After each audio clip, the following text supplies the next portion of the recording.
At the end of this video, my robot will have a head full of electronic parts, a chest full of gears and wheels. Come and join me as I set out to give him a colorful internal fit out. Someone in town threw out an old wooden cabinet with a vinyl records player that must have stopped working 30 years ago, and I picked it up and kept the wooden cabinet for a bedside table. The old electronic parts got stripped out, and the interesting and peculiar bits got placed in a box for one day. At that time I had no idea of what I would do with it, but in my heart I knew there would be a place for them somehow, somewhere.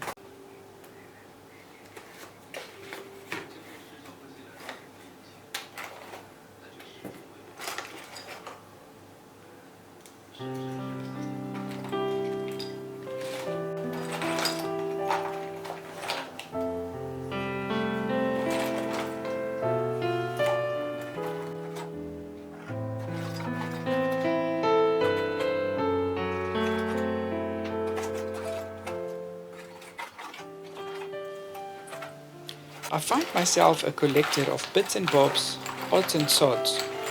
When I was a young lad, I had a habit of collecting interesting pebbles and stones. Maybe that is why I like otters. They would adopt a favorite stone or rock and keep it in a loose fold of skin and use it as a tool to crack hard-shelled prey like clams or mussels. In later years, I opened broken appliances and stripped out cogs and wheels and anything that looked interesting. I can walk on a beach and comb it for hours for shells and driftwood, and in my book, that is a morning well spent.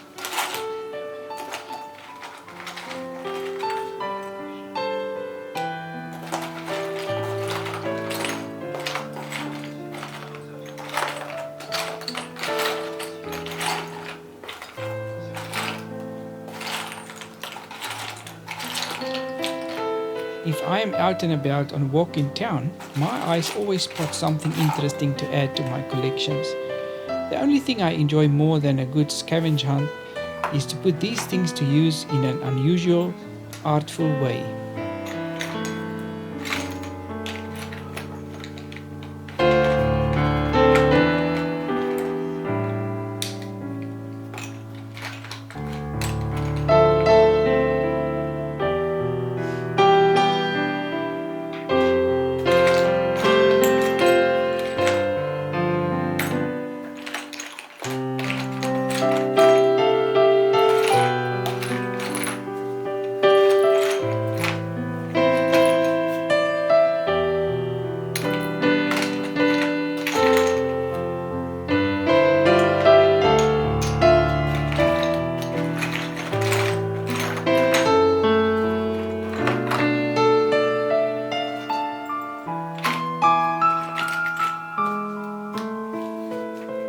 I once took an old computer apart and marveled at the beauty of the motherboard, the green expanse with 1,000 silver lines where currents used to flow.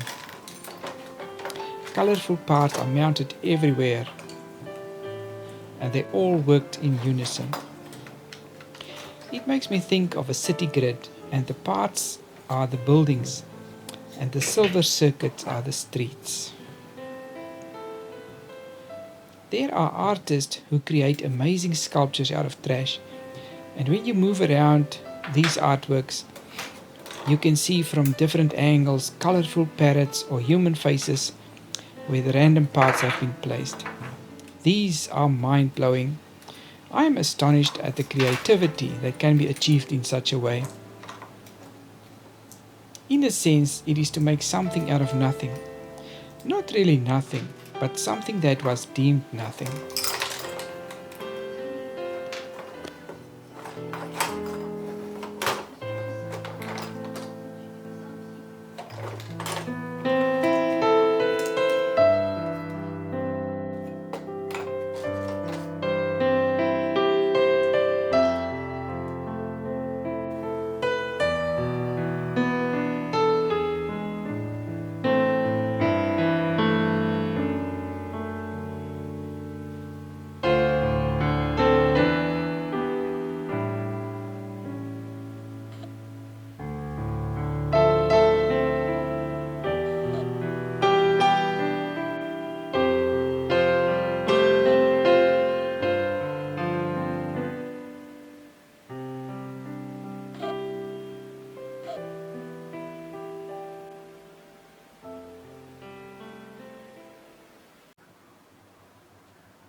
People who collect all sorts of shiny things are often referred to as magpies.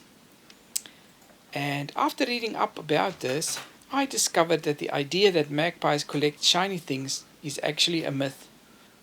Even though magpies are curious and intelligent, they actually avoid things they are not familiar with. They perceive things as potentially dangerous and therefore avoid them. In European folklore, the idea had been captured that magpies collect shiny things, and one of Rossini's operas is called The Thieving Magpie. Nevertheless, many people collect all sorts of things. If you are a collector of interesting things, feel free to leave me a comment and tell me what you are passionate about collecting.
Thank you for watching and look out for my next video.